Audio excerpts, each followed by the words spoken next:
저희들 설교를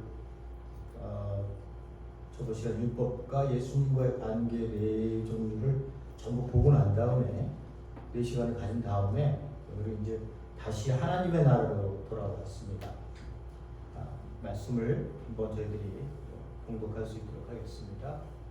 마태복음 12장 28절에서 우리가 공독은 말씀을 드리도록 하겠습니다. 그러나 본문 말씀은 전체적으로 우리가 시간 되어지는 그 시간 안에서 제가 가지고 준비해온 그 설교로 말씀으로 오늘 말씀을 뵙도록 하겠습니다. 마태복음 12장 28절 한 목소리로 저희들이 한번 보도록 하겠습니다. 그러나 내가 하나님의 영을 힘입어 계시를 열어드린 것이면 하나님 나라가 너에게 왔다. 이 말씀을 하시고요. 그 다음 누가복음 17장 20절에서 21절 한번 말씀 보도록 하겠습니다. 바리새파 사람들이 하나님의 나라가 언제 오냐고 묻니 예수께서 말씀하셨다. 하나님의 나라는 눈으로 볼 수 있는 모습으로 오지 않는다. 또 보아라 여기 있다 또는 저기 있다 하고 말할 수 없다. 보아라 하나님의 나라는 너희 가운데 있다. 아멘.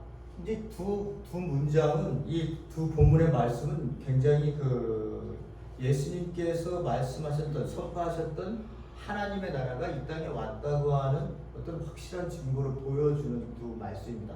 그거 외에도 비유라든지 하셨던 모든 말씀의 중심에 하나님의 나라에 대한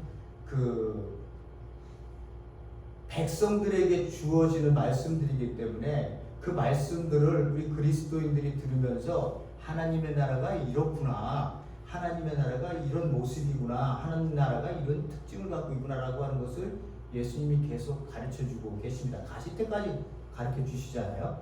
그래서 우리가 첫 번째 알아야 될 것이 복음서의 모든 중심, 신약의 모든 중심에는 하나님의 나라가 있다.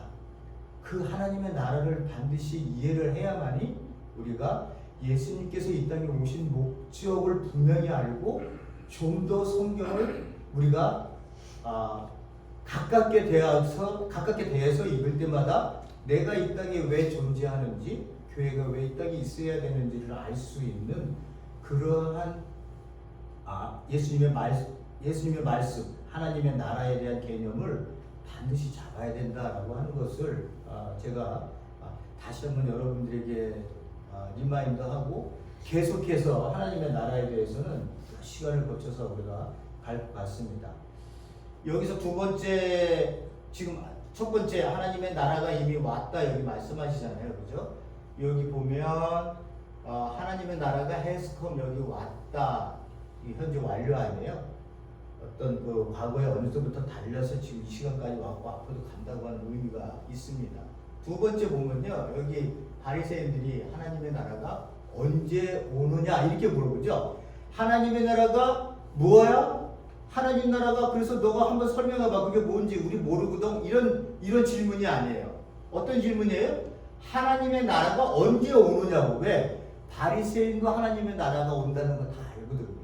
백성들 그 누구도 예수님께서 하나님의 나라에 대해 설명할 때 하나님 나라가 뭐예요? 라고 하는 질문한 사람들이 아무도 없어요. 다 하나님의 나라가 무엇인지에 대한 개념을 전부 가지고 있었기 때문에 예수님의 말씀을 정말로 메시아로서의 말씀으로 받아들여서 그 나라 안으로 들어오는 백성들은 아멘하는 것이고, 그것을 거부하는 자들은 예수를 어떻게 해서라도 제거하려고 하는 종교 지도자의 편에 섰던 거죠. 자, 이렇게 얘기하는 거, 여기서 나온 것처럼 하나님의 나라가 언제 온다는 겁니까? 이렇게 얘기하는 거예요. 기다렸다는 얘기예요. 이 얘기는요. 그 얘기를 저희들이 얘기를 많이 나눴습니다만은 다시 한번 제가 이제 처음부터 한번 제가 얘기를 나눠볼 테니까 여러분 잘 한번 들어보시기 바랍니다. 우리가 어릴 때 돈으로도 못 가요 하나님의 나라. 그죠? 어릴 때 찬양 부르면 교회 가면 돈으로도 못 가요 하나님 나라 이러잖아요. 그죠? 힘으로도 못 가요 하나님 나라. 어떻게 간다고요? 거듭나면 가는 나라, 믿음으로 가는 나라, 하나님의 나라. 여기서 중점은 간다는 거예요. 하나님의 나라를 간다는 거예요. 우리가 어렸을 때부터 이걸 찬양으로 불렀기 때문에 하나님의 나라 천국은 가는 거구나. 우리가 가야만이 거기에서 하나님과 함께 할 수 있구나라고 하는 하나님의 나라나 천국이라는 개념은 간다는 개념이었어요. 우리에게 배워졌던 것들이 그래요.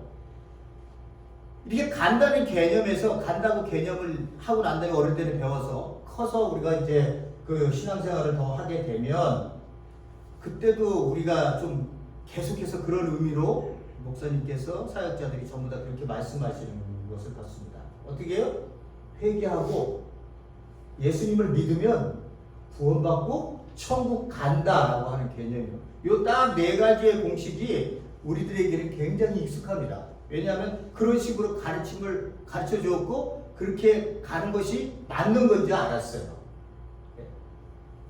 이렇게 내가 구원받으면 간다고 생각하면 비행기 티켓을 내가 예수님을 믿어서 구원받았다고 생각하면 내가 천국행 티켓을 내가 이미 가지고 있구나라고 하는 생각을 갖고 있는 거예요. 이거는 변하지 않는다고 생각하는 거예요. 그래서 내가 이 땅에서의 삶은 어떻게 잘 살면 좋지, 착하게 살면 좋은데 그렇게 살지 못해도 괜찮아. 왜? 나는 뭐 뒤에 비행기 티켓이 있으니까 언제든지 예수님이 오시면 짜잔, 저 여기 티켓 있어요. 저 천국 갈 자격 되거든요. 예수님 믿어요. 그래서 간다는 개념으로 우리가 이런 생각을 갖고 있기 때문에 이 세상 속에서 그리스도인의 삶의 모습들이 점점 비윤리적으로 변해갔어요. 70년대, 80년대, 90년대에 엄청난 성령님의 부흥운동이 일어났을 때 이것만을 강조했기 때문에 예수를 믿고 구원받고 천국 간다는 것만을 강조했었기 때문에 사람들이 그 이후에 일어나는 내 삶의 변화의 모습으로 이 세상을 산다는 것에 대해서는 강조를 하지 않았어요. 구원만 받으면 된다고 생각을 했어요. 그러니까 구원만 받고 난 이후가 무너지니까, 윤리의 문제가 무너지니까 지금에 와서 우리가 어떻게 해요? 계속 소리 듣는 거예요. 이기적 집단주의, 자기들만 알고 세상과 다른 거 아무것도 없이 똑같이 아들이 커다란 재벌의 그 아들이 회사를 상속받는 것처럼 큰 교회도 아들이 와서 상속을 받고 하는 이러한 개념들, 이런 개념들이 어떻게 그리스도인들에게 쓸 수 있지? 니네들은 좀 달라야 되는 거 아니야? 너희들은 좀 다르게 생각해야 되는 거 아니야? 이렇게 해야 되는, 이렇게 세상 사람들이 우리에게 바라고 있는데 똑같았어요. 그리고 하나님, 예수님 팔아서 우리 교회가 잘 되면 되는 거야. 우리가 커지면 되는 거야. 우리가 권력은 가지면 되는 거야. 라고 하는 식으로 우리가 그러다가 천국 가면 된다고 생각을 했기 때문에 이 윤리의 문제가 결국은 터지게 만 겁니다. 그래서 그 문제가 터지니까 어떻게 해요? 교회에서 구원 다음에 성화를 해야 되겠구나. 이게 이제 조직신학에서 얘기할 때요. 그런 단계거든요.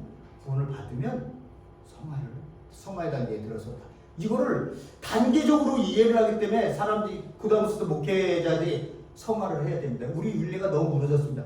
자신이 성화를 해야 됩니다라고 이런 식으로 얘기를 해갖고 사람들이 성화해야지. 열심히 착한 일 해야지. 왜 착한 일을 하세요? 물어보고 왜 착한 일을 해서? 근데 천국 가면요, 여기서 착한 일 많이 해서 많이 싸갖고 어떻게 해요? 거기 가면 맨션집에 살으려고요. 거기 가면 금연류관 받으려고요. 그렇게 못한 사람들은 어떻게 해요? 개털 모자를 써야 되고 초가집에 다시 살아야 된대요. 이런 식으로, 그러니까 그리스도인이 되어서 하나님의 말씀으로 내가 그 말씀을 받아서 하나님 앞에 무릎 꿇고 내가 잘못된 삶을 살았습니다. 하나님, 이 허무한 삶에 내 인생이 사라졌습니다. 지금까지. 근데 당신을 알고 보니 이 삶이, 당신이 가르쳐준 이 나라의 삶이 정말 나를 살리고 진리이며 생명을 사는 길이었습니다 라고 고백해 들어가는 이 고백이 있는 것보다는 자꾸 예수를 믿었느냐 안 믿었느냐로 구원을 따져 나가니까 이게 교리적인 것과 실제적인 것이 다르게 나오는 거예요. 예수님을 안 믿는 게 아니죠. 근데 예수님께서 말씀하시는 거는 뭐냐? 네가 구원을 얻었어? 그러면 참된 생명이 무엇인 줄 알고 그 삶을 이 세상에 살아갈 거야 라고 하는 것으로 나가게 되면 성화라는 얘기를 할 필요가 없는 거예요. 하나님 나라 백성이라면 그대로 살아가는 거예요. 왜? 내 마음이 변했으니까. 이 삶이 진짜라는 걸 알고 있기 때문에. 그렇기 때문에 자꾸만 변화받아서 니네 구원받아서 천국 가. 이거는 자꾸만 교회를 종교적으로 만드는 거예요. 요 틀 안에 이렇게 단계적으로 만들어버리는 거예요. 결코 그리스도인이 된다는 건요. 그런 개념이 아니에요. 그런 개념이 아니에요. 새로운 생명을 네가 이 땅에 산다는 거예요. 왜? 새로운 사람이 되었기 때문에. 왜? 하나님의 통치 안에 들어왔습니다. 그 나라 백성이 되었으니까. 이게 새로운 역사 속에, 근데 제가 말씀드린 역사는 이렇게 흐르고 있었는데 그 속에 하나님 나라가 뚫고 들어왔다. 이 역사 속에. 제가 나중에 좀 보시겠습니다만 이렇게 구원받고 천국 간다고 하는 이 단순한 논리로 우리를 가르쳤기 때문에 우리가 진짜 그리스도인이 된다는 걸 몰랐던 거예요. 교회 와서 다 전부 다 어떻게 해요? 그냥 이렇게 하다가 죽으면 교회 가나 보다 이렇게 얘기를 하는 거예요. 그리고 이 천국이란 말 제일 많이 듣는 거, 하늘나라 제일 많이 듣는 곳이 어디예요? 장례식장. 장례식장 가면 다 하나님 나라로 갔다고 다 얘기하잖아요. 아, 예수님은 왔다는데 왜 간다는 거야, 우리고? 응? 예수님은 왔다는데 왜 간다는 거야, 대체? 그러니까 신학교에서요, 저희들이 이제 공부를 하잖아요. 그리고 3년을 MDB 과정 마치 딱 끝났어요. 그리고 두 가지 길이에요. 내가 개척을 해서 북치고 장구치고 몇 사람 모아놓고 하든지, 아니면 줄을 서서 어딘가에 뚫고 들어가서 큰 교회든지 중형교회 들어가는 거예요. 작은 교회는 그냥 개척교회니까 자기가 할 말 할 수 있겠죠. 예? 할 말 할 수 있겠죠. 저도 개척교회 할 때 제가 하나님 나라 얘기를 했더니 우리 엄마가 너 뭔 소리 하는 거냐? 저 엄마가 그래요. 그런 소리 처음 들어보는데? 이런 얘기하죠. 만약에 큰 교회 가서요. 제가 거기 어떤 담당 사역자로 들어간다 해보세요. 하나님의 나라는 가는 게 아니라 하나님 나라에 이 땅에 임한 거래요. 이렇게 얘기하려면 바로 잘리는 거예요. 그렇게 얘기 못해요. 왜? 이미 장로님, 여기 성도들 전부 다가 하나님 나라는 가는 거야 라고 생각하는 거예요. 간다고 생각하는데 어떤 젊은 목사가 딱 와갖고는 하나님 나라는 가는 게 아니라 이 땅에 임했다는데요? 이러면은 담임 목사님이 설교한 게 뭐가 돼요? 네? 이게 안 되잖아요. 그러니까 어떻게 해요? 딱 다물고 그냥 가는 거예요. 그리고 몇 년 지나서 있으다 보면 하나님 나라의 개념이 되는 거예요. 그리고 천국 가는 거예요. 성도들 천국 가십시오. 신앙생활 열심히 하시면 하나님 기뻐하시면 믿고 구원받고 천국 가는 거예요. 이런 식으로 해서 이미 기존 체계에서 가지고 있는 이 개념들이 바뀐다고 하는 거군요. 너무나도 힘들어요. 너무나도 힘들어요. 그러니까 아직도 교회 가서 여러분들 어디 가서 다 들어보세요. 똑같은 얘기야. 그럼 지금 저희들이 얘기했었던 예수님이 얘기했었던 말은 무시하는 거예요. 지금. 예? 왔다는데 왜 간다는 거예요. 자꾸만.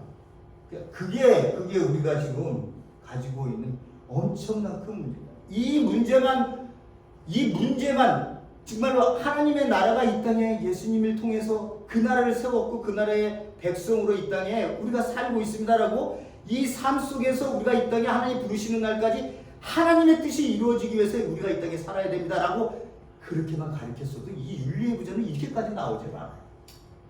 이렇게까지 나오지 않아요. 저 사람들을 보면 야, 저 사람들은 다른 사람들이다. 사고의 의식이 달라. 더 나으니 보셨죠? 그 사람들은 살인 안 하면 의예요. 근데 우리는 더 넘어가야 마음의 의를 이루어야 되는 사람. 화도 내서는 안 되는 사람.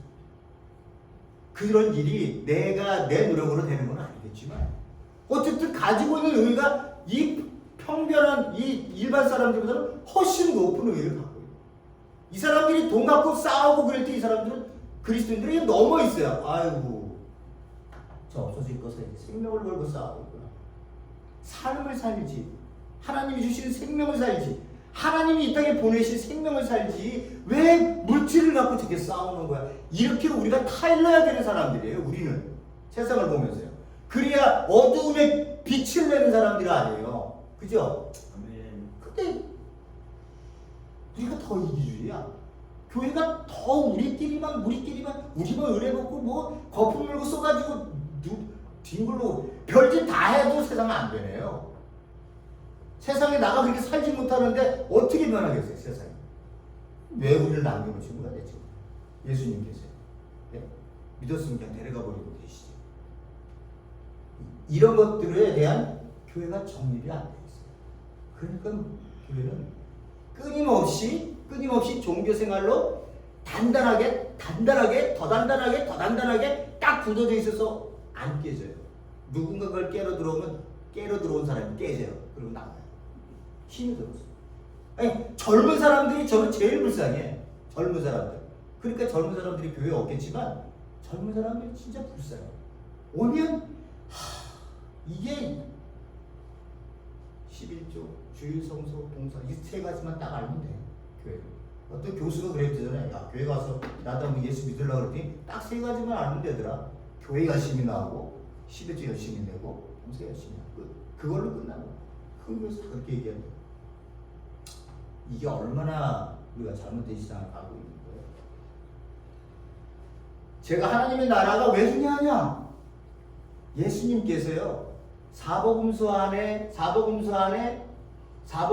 예수님께서 말씀하신 하나님의 나라, 하늘나라, 그리고 그의 나라, 당신의 나라, 그 나라, 나의 나라 등 이렇게 얘기를 쓰여지게 113번이나 했어요.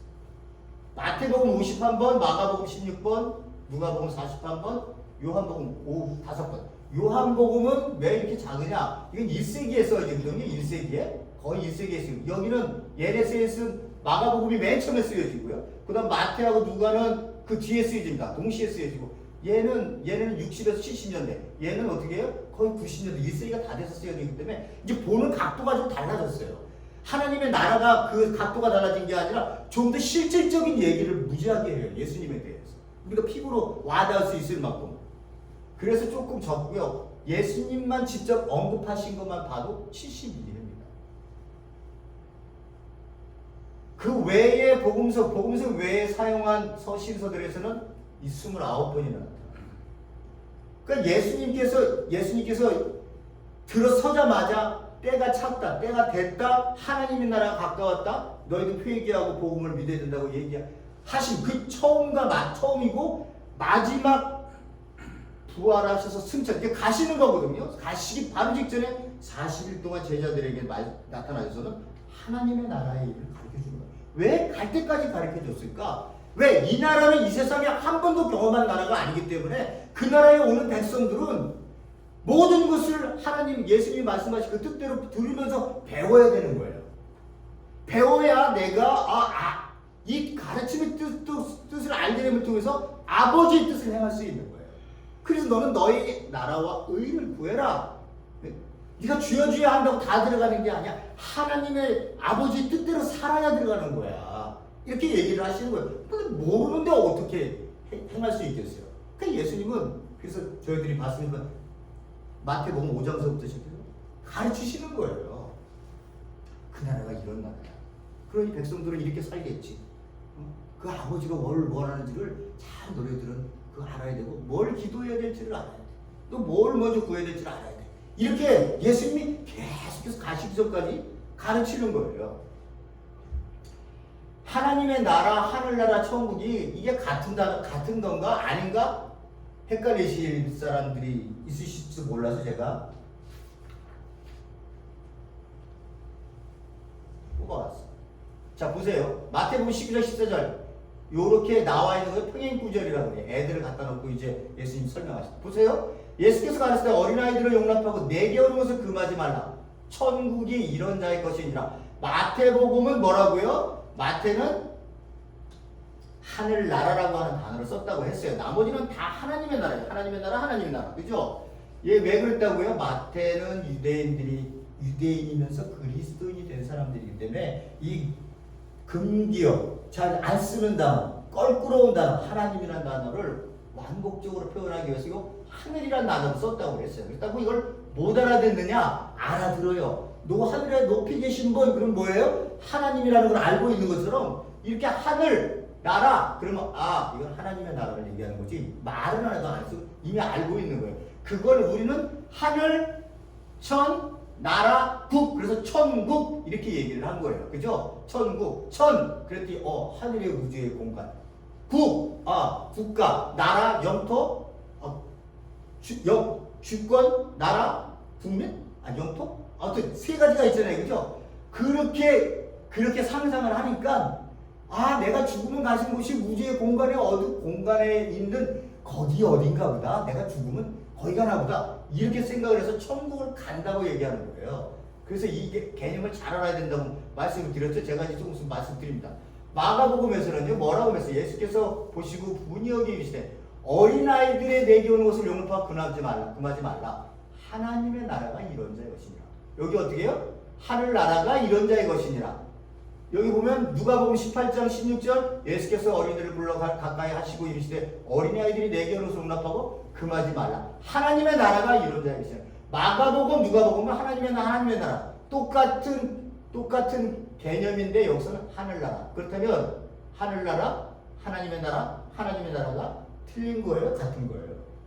같은 거예요. 같은 단어예요. 같은 단어. 그거를 마태만 이렇게 썼다고 말씀드려요. 두 번째 또 한 번 있습니다. 마태복음 13장 11절 대답하여 그랬더니 천국의 비밀을 아는 것이 너에게 허락되었으나 너에게는 아니 되었나니. 마가복음 4장 11절 하나님 나라의 비밀을 너에게는 주었으되 외인에게는 모든 것을 비유로 하나니. 하나님의 나라를 썼죠. 누가복음 8장 10절 가라사대 하나님의 나라의 비밀을 아는 것이 너희에게는 허락되었으나. 여기 나와 있는 것처럼 천국 평행 구절인데 천국 하나님의 나라 이렇게 쓰고 있습니다. 여기 우리가 딱 이거 보면 아는 것처럼 하늘나라 천국 하나님의 나라는 같은 개념입니다. 그러면 어떤 거를 쓰는 게 정확한 해석인가? 뭐예요? 하나님의 나라라고 쓰는 것이 정확한 해석인 거예요. 그거를 마태만 바꿔 썼다 그랬어요. 그 이후에 나오는 책들은 전부 성경책은 하나님의 나라예요. 그러니까 우리가 저 마태복음을 읽을 때도 하나님의 나라로 바꿔서 읽고, 하나님의 나라는 하나님은 알잖아요. 나라가 어떤 뜻인가? 이게 통치라는 개념이거든요. 제가 말씀드렸습니다. 통치라고 하는 개념이에요. 그래서 하나님의 통치가 임했다라고 하는 것을 얘기하고 있는 겁니다. 자, 이 하나님의 나라가 어디에 뿌리를 두고 있나, 메시아가 어디에 뿌리를 두고 있나를 좀 생각해 봐야 될 필요가 있습니다. 그래서 제가 나단의 신탁, 사무엘 하, 다윗에게 준, 나단이 다윗에게 준 말씀이에요. 7장 12절 14절에 보면 이렇게 나와요. 너의 수가 다하면, 다윗의 수가 다하면, 생명이 다하면 너의 씨를 일으켜 왕위에 앉히겠다. 그리하여 내가 너의 집안 왕족을 세우겠다. 그가 나를 대신하여 나의 백성 이스라엘을 통치하는 나의 아들로 삼겠다. 이렇게 나단이 벌써 다윗 왕이 있었을 때 신탁 예언을 했어요. 그러니까 이 말씀을 들었던 백성들은 다윗 왕가에서 누군가가 나와서 우리를 통치할 그런 왕이 서겠구나 라고 하는 것을 기대를 하고 있는 거예요. 두 번째 보세요. 16절에 내 집과 내 나라가 내 앞에서 영원히 보존되고 너 위가 영원히 견고하리라 하셨다 하라. 이렇게 얘기를 하고 있습니다. 여기 영원히 견고한다, 영원히 보존된다 라고 하는 나라나 내 집은, 지금까지 다윗이 그렇게 왕들이 뒤에 났지만 그런 왕들은 없었어요. 그러니까 이것은 예수님께서 메시아로 이 땅에 오실 거다라고 하는 것을 미리 말씀을 하고 계신 거예요. 나단이요. 그걸 모두가 이스라엘 백성들이 이 글을 읽으면서 알고 있었다는 거예요. 자, 두 번째 보세요. 예레미야 33장 15절에 그날에 그때에 내가 다윗에게 한 의로운 가지가 나게 하리니 그가 이 땅에 공평과 정의를 실행할 것이다. 이렇게 얘기를 하고 있습니다. 그러니까 두 소경이 예수님이 지나가니까 뭐라고 해요? 다윗의 자손이여 나를 불쌍히 여겨주세요. 왜 다윗의 자손이라고 얘기했을까요? 배경이 다 이런 데 있었던 거예요. 다윗한테 의로운 한 가지가 나타난다는 거예요. 그 왕이 온다는 거예요. 이런 것들 때문에 이스라엘 백성들이 다윗 왕가의 엄청난 권력을 갖고 민족적, 정치적으로 우리를 해방시켜줄 왕을 기다렸던 거예요. 근데 예수님이 오셔서는 선포한 게 뭐예요? 하나님의 나라였다는 거죠. 하나님의 나라였다는 거죠. 니네들이 원하는 그러한 유대 민족만을 위한 그러한 메시아가 아니라 이제는 이 온 인류를 위한 메시아가 이 땅에 등장하게 되는 거예요. 그리고서 지금까지 흐르던 이 세계의 세상 역사 속에 하나님의 나라가 세상 나라와 충돌을 일으키면서 새로운 대안으로 우리 그리스도인들에게 삶을 주신 거예요. 삶을. 다니엘서 굉장히 중요합니다. 다니엘서는요, 이스라엘 백성들이 굉장히 많이 아주 진짜 애용했었던 그 성경 중에 하나가 구약이 다니엘서였다고 합니다. 자, 보세요. 내가 또 밤중 중에 보았는데 인자 같은 이가 하늘 구름을 타고, 내가 탄다고 얘기할 게 아니라 그랬죠, 그죠? 하늘 구름과 함께 와서 옛적부터 항상 계시네에게 나와 그 앞에 인도되며 하나님 앞에 나온 거예요. 인자 같은 이가. 그에게 영광과 권세와 영광과 나라를 주고 모든 백성과 나라들과 각 방언하는 자들로 그를 섬기게 하였으니 그 권세는 영원한 권세라 옮기지 아니할 것이요 그 나라는 패하지 아니할 것이냐. 이거를 다니엘서 7장에 보면 다니엘서가 이상 중에 그 이상 중에 봤다고 하면 하나님께서 꿈속에 뭔가를 다니엘에게 줬는데 그걸 묘사했더니 이렇게 묘사를 해서 그가 글을 쓴 거예요. 자, 마태복음 16장 28절을 보세요. 인자라고 하는 단어가요. 복음서에만 해도 83회나 나와요. 얼마나 인자를 많이 자기. 인자가 이렇게 왜 예수님은 자기가 뭐 내가 메시아야 이렇게 아니면 그리스도야 이렇게 얘기 안 하시고 왜 83회나 내가 인자라고 하는 단어를 썼을까? 여기가 있는 거예요. 여기.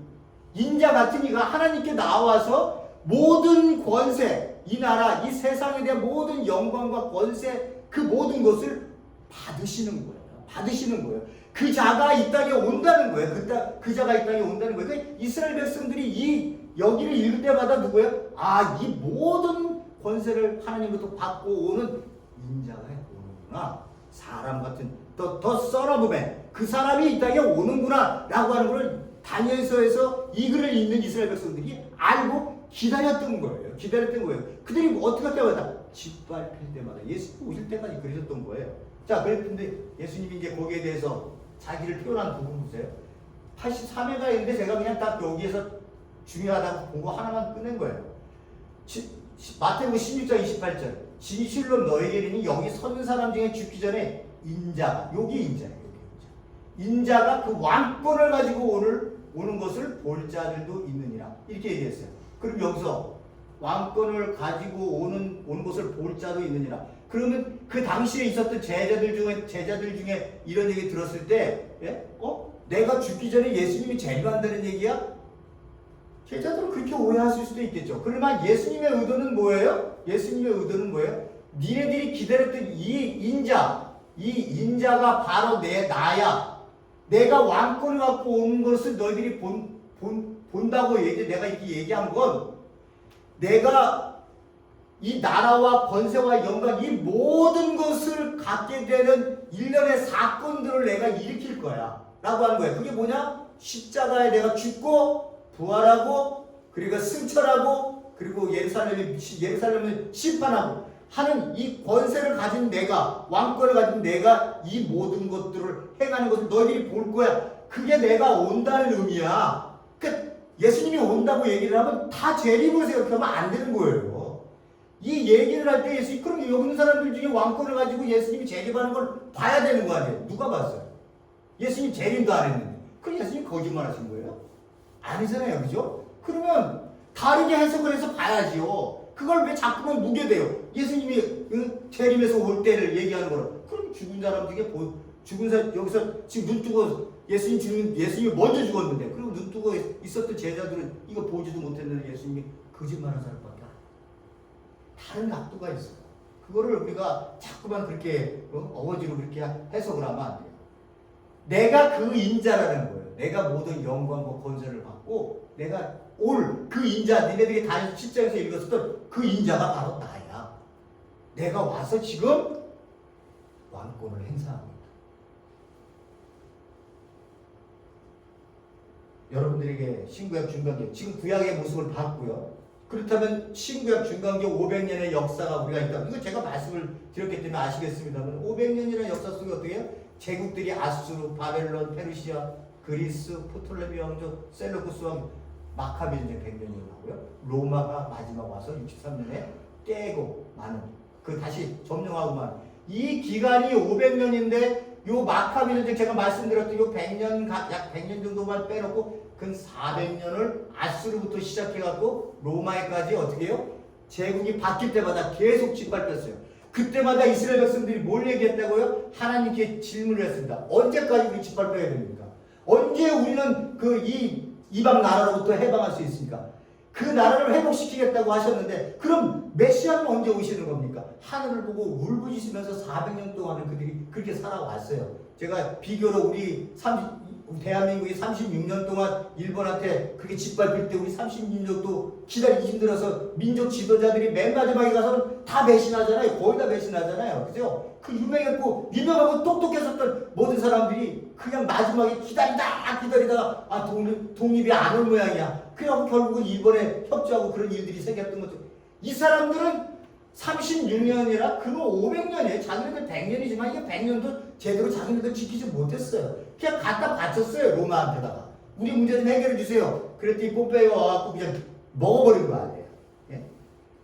이 사람들은 이렇게 하면서 이렇게 500년을 하면서 하늘을 보고 계속 뛰고 부르짖었던 예언이가 언제 당신 우리를 구원해 주실 것입니까? 언제 당신의 나라가 이 땅에 임하는 겁니까? 메시아가 언제 등장하는 겁니까? 라고 이런 질문 속에 팽배해져 갔던 그 물음이 AD 30년 예수님께서 공생에 등장을 쓰시는 거예요. 니네들이 기다렸었던 메시아를 내가 보내시는 거예요. 그래서 예수님이 등장하자마자 뭐라 그래요? 때가 차. 카이로스. 하나님의 때가. 니네들이 이렇게 500년 동안 고생했지. 니네들 나한테 대고 하늘을 대고 질문했었던 그 때가 지금 왔다는 거예요. 메시아의 때가 왔다. 그래서 예수님이 등장하시잖아요. 예수님이 등장하셔서는 어떻게 해요? 때가 찼다. 하나님의 나라가 가까워. 하나님 나라가 임했다. 그러니 너희들은 회개하고 뭘 회개를 해요? 아니 너 돈 떼어먹은 거 회개해. 너 거짓말한 거 해. 이런 회개가 아니라 살았던 그 세상적 삶으로부터 너 이렇게 가던 길이었는데 이 거꾸로 가는 거예요. 거꾸로. 그거를 회개라고 하는 거예요. 그냥 내가 여기서 조금 바꿔서 이렇게 가는 걸 회개라고 하는 게 아니고 완전 인생이 바꿔지는 거예요.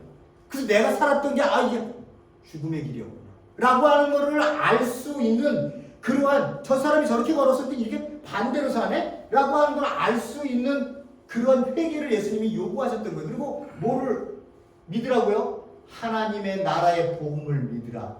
이렇게 얘기를 하고 계시는 거예요. 그래서 예수님이 이렇게 등장하시는 거예요. 그러다 AD 70년에 완전 예루살렘은 멸망하고 없어지지만 예수님께서 어떻게 해요? 때가 되었기 때문에 예수님 등장하니까 때가 찼다. 하나님 가까이 왔다. 회개하라. 복음을 믿으라. 이렇게 얘기를 하고 계시고 있는 겁니다.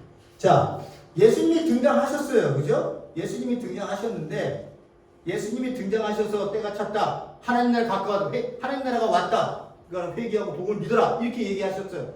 자, 제가 이제 지금부터 얘기하는 단어를 잘 들으세요. 우리가요, 지금 예수님께서 말씀했던 하나님의 나라가 대체는 거예요. 예? 그런 개념서부터 시작해갖고 이 사람들이 유대인들이 가지고 있는 이 개념들을 이해하지 않고 우리가 지금 살고 있는 이 동양적 사고의식으로 그 사람들의 단어를 마음대로 해석하면 큰일 나는 거예요. 그게 천국이라고 하는 단어를 간다고 해석하는 것처럼 그 사람들의 나라, 그 사람들의 그 시대에 썼었던 그 단어, 문화적인 배경, 정치적인 배경, 종교적인 배경 이런 것들을 알고 학자들이 공부를 해서 내놓은 것들을 보면서 우리가 이해를 하고 더 그들에게 가까이 가서 예수님의 말씀을 이해하려고 해야 되는 거예요. 자, 보세요.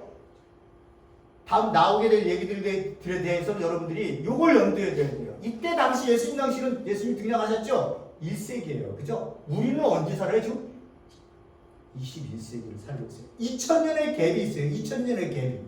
예? 이걸 어떻게 메꿀 수가 있겠어요? 얼마나 힘든 갭이에요. 이 갭이. 그 사람들은 팔레스타인에 살 때 우리는 한반도에 살았어요. 완전 반대에 살았습니다. 그들은 유대인이에요. 우린 이방인인 한국인이에요. 예? 우리가 얼마나 이해를 하면 할 수 있겠어요? 정말 힘든 일이에요. 그 사람들이 썼던 언어도 아람어, 히브리어, 헬라어 이렇게 썼죠. 우리는 한국어를 썼어요. 종교 그들은 유대교를 갖고 있었지만 우리는 뭐야? 토속 전통적인 토속 신앙에다가 불교, 유교, 이 짬뽕된 그러한 그 종교들을 가지고 있어요. 이렇게 엄청나게 다른 우리가 그들을 이해하기 위해서는 그들이 그 당시에 써져 있었던 역사적인 그 문건들, 글들 이런 것들을 우리가 충분히 이해하고 들어가야지만이 이 사람들의 사고의식을 이해할 수 있는 거예요. 그러니까 우리의 사고의식으로 성경을 봐서는 안 되는 거예요. 이 성경책을 읽을 때 첫 번째 독자가 누구예요? 1세기의 사람들이에요. 1세기 사람. 그 사람들이 이 글을 읽으면 어떻게 해요? 알아들었어요. 왜? 자기 개념들이 알고 있었습니다. 근데 우리는 몰라요. 그러니까 우리는 우리 마음대로 해석해서 넘어가면 안 된다는 거예요. 자, 이걸 염두에 두고요. 넘어가도록 하겠습니다. 자, 유대인들이 종말론을 제가 말씀드렸는데, 자, 첫 번째 제가 이제 개념 한번 딱 잡고 들어갔습니다. 다 얘기했습니다만 하나님의 나라가 천국이랑 같다고 그랬어요. 그죠? 봤더니만 하나님의 나라는 가는 것이 아니라 내가 죽으면 가는 것이 공간 무지에 얻은 것이 아니라 그 나라는 이스라엘 백성들이 그들이 500년 전서부터 쭉 구약에서 하나님께서 약속하신 말씀대로 온다고 하는 것을 기다리고 있었다고 얘기를 했어요. 예? 기다리고 온다고 하는 것을 기다렸어요.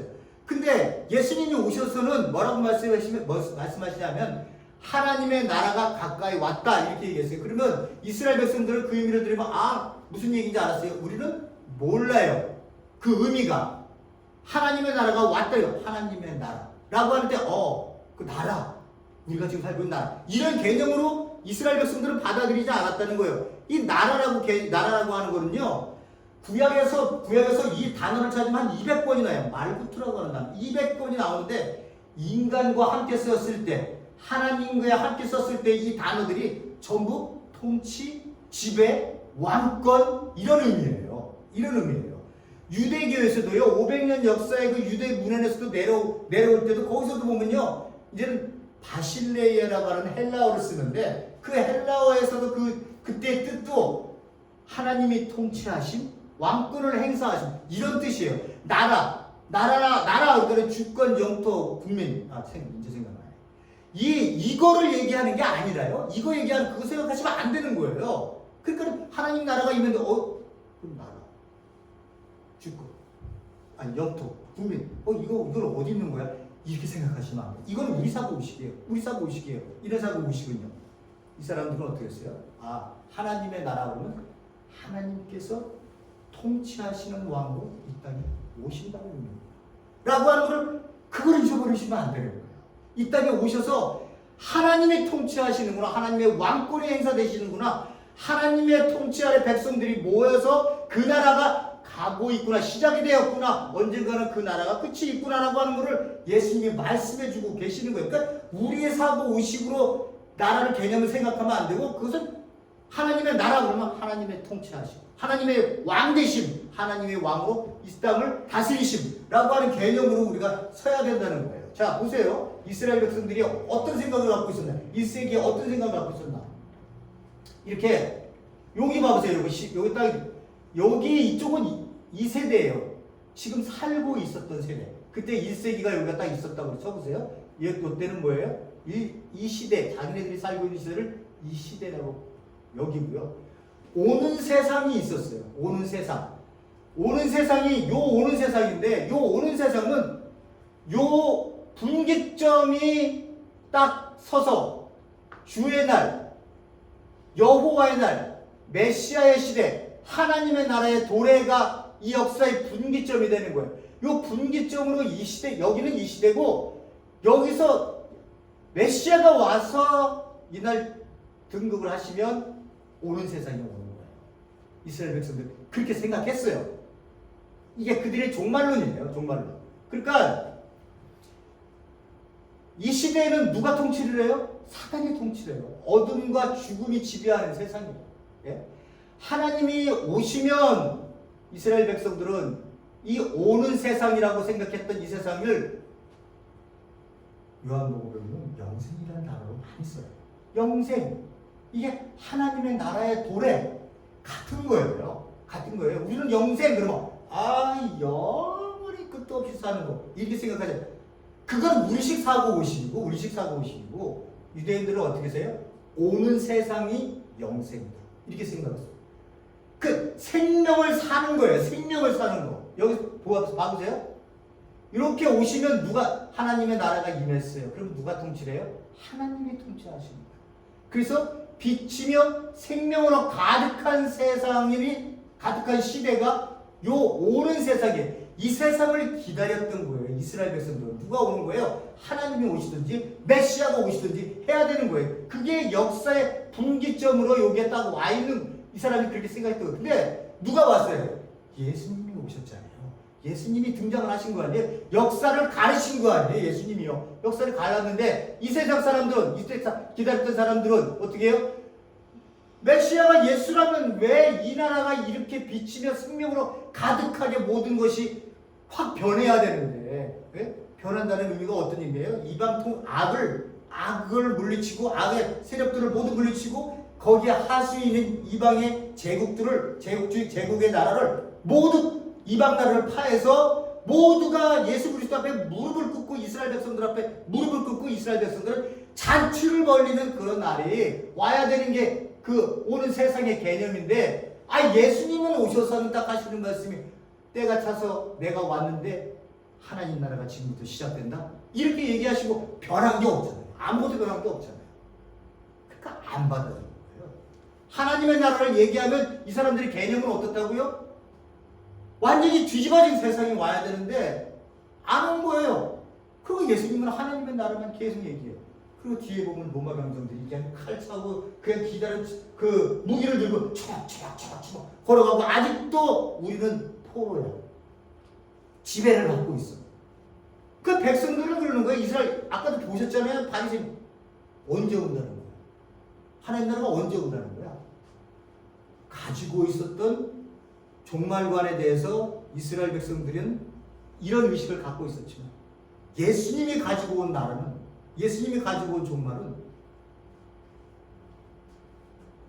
이 하나님의 나라가 시작됨을 통해서 새로운 백성들을 이 땅에 새순 새부대에 모은 것처럼 새로운 백성들이 이 땅에 들어모아 이 땅에 살고 있는 이 세상의 역사가 얼마나 더럽고 추하고 힘으로 이 세상이 지배되어져서 대다수의 백성들이 그 권력 앞에 무릎 꿇고 모두 다가 살기 위해서 몸부림치는 서바이벌 하기 위해서 몸부림치는 그런 처참한 인생들이 질비한 이 세상의 역사 속에 예수님께서 이 땅에 하나님의 나라라고 하는 그 나라를 선포하심을 통해서 하나님이 너희들을 이 땅에 보낸 이유가 뭔지를 알게 하시는 그 역사를 예수님이 시작을 하시는 거예요. 그래서 그 나라 들어오는 백성들은 이 땅에 살았던 삶에 대해서 귀엽지는 않은 거예요. 예? 여러분들이 막 우시면서 구원을 받았다고 얘기를 할 때 막 우시면서 내가 이런 세상에 살았어? 내가 얼마나 많은 사람들을 내가 가슴 아프게 한 거야? 내가 왜 이런 사람들을 짓밟게 했지? 불쌍한 사람들인데 결과 보면 나도 살기 위해서 그랬던 거거든요. 예? 그리고 세상에서는 그렇게 하는 게 정당화야 그냥. 힘 있는 자가 약한 자. 뭐 어때서? 일본이 우리나라를 강력한 게 그 사고의식 갖고 있는 사람들 뭐 어때서? 걔네들이 와서 우리나라 자총 쾌발이냐 했잖아. 이런 사고의식이에요. 이런 사고의식. 왕이면 뭐든지 다 할 수 있는 거야? 대통령이면 뭐든지 다 할 수 있는 거야? 하나님께서 왕 왜 안 주려고 하는지 알아? 왕을 세우면 니네들이 왕을 세우면 니네들이 보여주는 왕이 힘을 얻지. 보이지 않는 하나님 내 말을 안 듣는 거 아니야. 니네들은 보이는 왕을 달라고 그러는 거냐. 그 왕이 너희들한테 어떻게 할지 알잖아. 권력 갖고 병거를 많이 갖고 니네 여자들 많이 갖고 그 말 많이 가져갖고 니네들 다스릴 거야. 니네들 복종해야 돼. 왜 인간이 인간을 복종하는 관계로 만들어서 니네들은 왜 이런 세상의 역사를 만들려고 하니? 백성들이 하도 달라고 그러니까 어떻게 해요? 예수님이 하나님이 왕 사울 뽑아주는 거야. 예? 그러니까 왕이 어떻게 해요? 왕 세워놓으니까 타락하는 거야. 예수님이 이 땅에 오신 거예요. 우리 보고 종교 생활하라고 오신 거 아니에요. 예수님이 이 땅에 오신 거는요. 우리 보고 나 믿으면 천국 간다? 천국 빨리 가면 좋지 그러면. 빨리 가면 좋지. 왜 여기 이 땅에 왜 남겨놓으신 거예요? 교회라고 하는 조직은 왜 여기 땅에 생겨놓으신 거예요? 예? 그게 여러분들이 맨 처음부터 우리가 돈으로도 못 가요. 하나님의 나라 이 간다는 개념 때문에 이 땅의 역사의 그 사람들의 삶이, 예? 이 사람들의 삶이, 이 그리스도인들의 삶이 세상 나라가 새로 왔음에도 불구하고 우리가 그 생명을 살지를 못하고 있는, 생명을 살지 못하고 내가 이 땅에 있다가 그냥 가면 된다. 그러니까 이 땅은 윤리가 부재된 모습으로 교회가 계속 끊임없이 문제를 일으키고 빈깡통이 시끄럽다 더 시끄러운 것처럼 세상 속에서 깡통 소리를 내고 돌아다니는 거 아니에요. 거지처럼. 예수님 하나님 팔아갖고 자기네들 십자가나 높이려고 하고, 그거는 종교인 거예요. 종교. 그걸 탄탄하게 세워갖고 한마디도 못하게 만드는 거야. 생명을 살겠어요. 여러분들이 가셔갖고요, 누구 만나서 교회 가갖고 생명을 사세요. 한 사람도 못 알아들어요. 내가 장담할 수 있어요. 잘 믿고 봉사 열심히 하세요. 천국 가세요. 정말 100% 알아들어요. 이게 뭐예요? 그게 종교로 사람을 종교화시켜버려요. 사람이 이 땅에 여러분 바깥에 있는 나무들을 보세요. 하나님 만드신 나무나 풀들, 꽃들을 보세요. 그 생명들이 어떻게 살래? 그 사람들이 꽃들이나 이런 것들이 옆에 있는 꽃이 더 좋으니까, 제가 말씀드렸습니다. 옆에 있는 꽃들이 더 좋으니까 저 이제 카페 해야죠. 이렇게 사는 꽃 봤어요? 그런 나무들 봤어요? 자기가 있는 자리에서 하나님이 고개 쉽게 하셔서 자라는 이 생명력으로 이 조금의 싹이 트면서 아름다운 꽃을 맺고 하는 이 아름다운 생명력을 살게끔 이 땅에 이 나무 하나, 꽃 하나, 이 무의미한 돌 같은 돌들도 이렇게 살고 있는 거예요. 예? 인간이 이 땅에 와서는 내가 왜 사는지를 몰라요. 세상에서 가르쳐준 대로 사는 게 전부인지 알아요. 그게 죽음으로 가는 길인지 몰라요. 험으로 썩어져 가는 길인지 몰라요. 그러니까 그저 살기 위해서는 내가 옆 사람 짓밟아야 되는 거예요. 끌어내려야 되는 거예요. 그래서 성공을 해야지만이 세상 사람들이 떠받다 주고, 성공했다. 네 자식 성공했다며 판검사 돈 많이 벌면 이 세상은 가치 있는 백성으로 생각하는 거예요. 홈레스가 한마디 하는 말을 듣겠어요? 성공한 사람이 한마디 하는 말을 듣겠어요? 분명히 차이가 나는 거 아니에요? 말하면 안 하냐? 이 세상 속에서. 그러나 그리스도인들에게는 그런 거 없어요. 홈레스도 다니던 교회 오면 다 형제 자매예요. 여기 와서 박사, 교수, 치과, 변호, 이런 게 왜 필요해요? 생명을 살고 있는 하나님이 내신 생명, 이 바깥에 있는 것들도 자기 생명을 얼마나 활짝 피면서 우리가 보면서 얼마나, 저희 집 뒤에 대추 나무가 있는데 대추는 이렇게 휘었어요. 얼마나 열매들이 그냥 많아요. 조금만 주셔도 되는데 어떻게 이렇게 많이 주시지? 저걸 언제 다 떠먹어? 우리 목사님 어머님이 오셔서 많이 나가서 죽서갖고 우리 목사님 드립니다. 몇 집을 나눠서 먹을 만큼요, 엄청난 많은 생명이 자라나는 모습들이 보여요. 하물며 인간을 이 땅에 내셨는데 우리가 그 신앙의 잣대를 우리가 얼마나 생명 있고 기쁨으로 아버지의 말씀대로 힘으로도 이 땅에 내가 정말로 은혜하는 내가 너무나 감사하게 오늘 하루도 일주일도 살았습니다. 그 은혜를 맛보며 사는 그 생명력을 하나님이 원하시겠어요? 아니면은 그냥 믿지 않는 사람이랑 막 싸우고 거짓말하고, 그러다가 교회 와서 나 회개해야지, 11전 해야지, 주일성수 안 지키면 큰일 나지, 저번 주 주일성수 안 지켰더니 하나님이 자동차 티켓 경찰한테 잡혀가고 뛰었어, 다음에는 꼭 가야지, 이런 종교적인 개념으로 저는요, 솔직히 얘기해서 정말 고민하는 사람이 있으면 고민하는 사람들이라면요, 교회 못 나가. 그런 식으로 하는 건가? 한 달 동안 여행 갔다 오죠. 가서 좀 자연도 보고 곰곰이 생각해 보시면 내가 옆에 있는 풀을 진짜 옛날에는 그냥 지나가서 봤었는데 지금은 풀이 다르게 보이실 거예요. 인간의 생명도요. 옆에 있는 내 옆에 있는 사람도 내가 다르게 보여야 돼요. 과거의 모습으로 보여지는 거예요. 하나님께서 이 땅에 보내신 이 생명이 생명답지 못하게 살고 있다. 그러니까 얼마나 가슴 아픈 일이에요. 가르쳐주고 싶잖아요. 그래 가르쳐줄 수가 있어야지 이게 생명이라는 게. 그죠? 사는 것밖에 없거든요. 사는 것밖에 내가. 누군가를 만나면은 안아주면서 얼마나 힘들었냐고 또 저 사람이 나에게 고맙다고 이게 뭔가 생명이 왔다 갔다 하는 이야기를 나누어줘서 내 삶을 보여주는 것 외에는 이거 가르쳐준다고 되겠냐고요. 이게 말로 생명은 그렇게 사는 거야. 이게 되겠냐고요. 예? 예수님이 이 분기점을 통해서 이 땅에 오신 거예요. 종말이 시작된 거예요. 종말이 시작된 거예요. 새로운 교회 시대의 새 역사가 시작이 된 거예요. 이게 유대인들을 안 믿어. 관계없어. 니네들은 니네들이 원하는 메시아를 원하니까 그렇게 하겠지만 우리는 어떻게 해요? 하나님의 나라가 이때 도래한 거예요.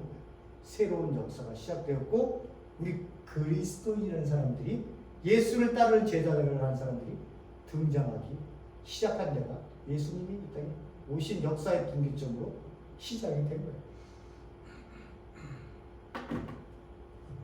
예수님이 오셨을 때 누가 예수님을 반기고 누가 예수님을 죽였습니까?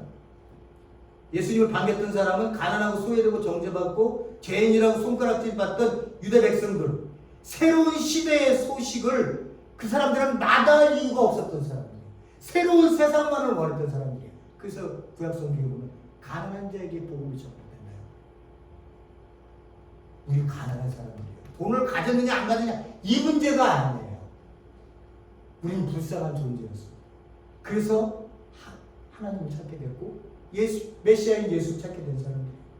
누가 예수를 죽이느냐? 종교의 틀을 만들어 놓고 그 틀 안에서 지도자라고 얘기하는 사람들, 종교 지도자라고 얘기하는 사람들, 이런 사람들이 어떻게 해요? 자기의 기득권이 무너지고 백성들이 내 말 안 들으니까 어떻게 주동자를 죽이는 거예요. 세상의 원리예요, 그거는요. 그러나 예수님께서 그렇게 말씀하시지 않으세요. 내가 내놓는다고 얘기하시죠. 그게 이 세상 사람들의 그 보는 요 관점 요것밖에 안 되는 거예요.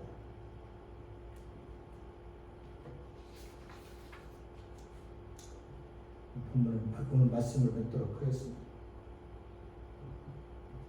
여러분 돈데보이라고 하는 노래 들어보셨죠? 돈데보이. 불법 이민자의 고달픈 삶과 그 남겨둔 애인에 대한 슬픈 마음을 담고 있는 그 가사를 제가 한번 좀 말씀드려볼까요? 그 사람들은 항상 이런 얘기를 해요. 우리 친구들 무쳐 디내로 무쳐 들여받고 뽑기도 되냐 이 말을 엄청 많이 합니다. 힘들죠? 알아요? 저도 알아요. 저는 못하는 일을 그 사람들은 하니까. 가사가 잠깐 읽고 말씀을 맺도록 하겠습니다. 동트는 새벽녘 나는 달리고 있어요. 태양빛이 붉게 문드는 어느 하늘 아래를 태양이여 부디 나를 비추지 말아줘. 이민국에 신고되지 않도록. 내 가슴속에 느끼는 이 고통은 사랑으로 상처를 받을 거예요. 난 당신과 당신의 품을 생각하고 있어요. 당신의 입맞춤과의 정을 그리면서 나는 어디로 가야 하는 건가요? 희망을 찾아 헤매고 있어요. 나 홀로 외로이 사목을 떠도는 도망자처럼. 이게 멕시칸 백성들이 이쪽으로 넘어오는 남미 사람들의 아픔이 그들만의 아픔이라고 생각하시면 우린 좀 더 예수 그리스도의 마음에 가까이 가야 됩니다. 이 사람들이 여기를 넘어오면서 이 등에 이 사람들이 얘기하는 게 있더라고요. 등에 땀이 흠뻑 젖어요. 거기를 넘어가는 국경선 넘어가. 그 사람들은 그걸 웹백이라고 그러는데 젖은 등. 그게 그 사람들은 또 비하하는 말이다. 가슴 아픈 일이 우리 옆에 있어요. 여러분들 사람을 매일같이 보지만 이제 매일같이 보는 그 사람이 새롭게 보일 수 있게 해달라고 저나 여러분 함께 기도하실 수 있는 그런 성도님들 되시기를 바랍니다. 기도하시겠습니다. 고맙고 감사하신 하나님 아버지, 예수님은 종교로 자신을 섬기는 것을 원치 않았어요. 예수님이 이 땅에 나에게 온 자들은, 나로부터 불림을 받은 자들은 생명을 살기를 원했어요. 그래서 그 생명을 통해 하나님의 영광이 드러나기를 원했고, 이 생명을 통해 나누어지는 열매들이 사람들에게 나도 생명을 살아야지 라고 하는 참된 길을 가고 싶어하는 그 본이 되게 하기 위해서 우리를 이 땅에 남겨놓았어요. 힘이 가진 자는 부끄럽게 만들고, 힘이 없지만 예수 그리스도를 믿는 자들에게 다른 것이 무엇인지, 삶이 무엇인지, 생명이 무엇이며 그 생명은 무엇 때문에 이 땅에 세상 사람들과 함께 살게 하는지, 이에 대한 모든 것들을 우리 아이로 하나님께서 알게 하시기 위해서 우리를 이 땅에 남겨놓으셨으리라 저희들이 믿습니다. 아버지, 간다는 개념이 아니라 이 땅에 와서 이 땅에 시작된 2000년에 시작된 이 하나님 나라에 우리 그리스도인들, 이 교회들이 다시 한번 깊은 하나님의 백성으로 예수 그리스도를 깊이 생각하며 하나님의 뜻과 마음을 우리가 이해하고 나도 그렇게 살고 싶다고 하는 고백이 나오는 그러한 성도님과 교회가 되게 도와주시옵소서. 예수님 이름으로 기도했습니다. 아멘.